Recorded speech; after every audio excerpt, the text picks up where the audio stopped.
నానా నా స్కూల్లో డ్రాయింగ్ లో ఫస్ట్ ప్రైజ్ వచ్చింది. చాలా సంతోషం అనిపిస్తు. అట్లనే స్కూల్ మొత్తం మీద నీకే ఎక్కువ మార్కు రావాలి. నీకెందుకు నాన్న చదువు అంటే అంత పిచ్చి?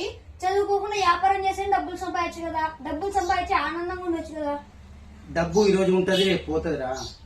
ఒక్కసారి చదువుకున్నామంటే వచ్చిన చదువు చచ్చేంత వరకు మన ఇచ్చిపెట్టి పోతు. ఎక్కడికైనా పోతే అరే నీ ఎంత ఆస్తుందిరా అని అడగరు. అరే నువ్వు ఎంత చదువుకున్నావురా అంటారు. చదువుకున్న విలువ బయట ప్రపంచంలో ఎవరికి ఉండదు. అంత గొప్ప చదువు. చదువుకుంటే నువ్వు ఒక్కనే కాదు, నీ తరాలు బాగుపడతాయి. చదువు విలువ తెలుసుకో. మేము చిన్నప్పుడు నీ లెక్కనే వ్యాపారాలు చేసుకుని బతుకుతాము, వ్యాపారం చేసుకుని సంపాదించుకొని బాగుంటాము అనుకొని మా అమ్మ బడికి పో అంటే కూడా బడికి పోకున్నట్టు వ్యాపారాల వైపు వచ్చి తెల్లవారుజామున లేచి ఇప్పుడు పిల్లం పిల్లలు సాకలేక అడగతింటున్నాం. ఆ పరిస్థితి మీకు రాకూడదంటే కష్టపడి చదువుకొని ఒక స్థాయికి రావాలనేది నా కోరిక. చదువుకో బాగా, సరేనా? సరే నాన్న.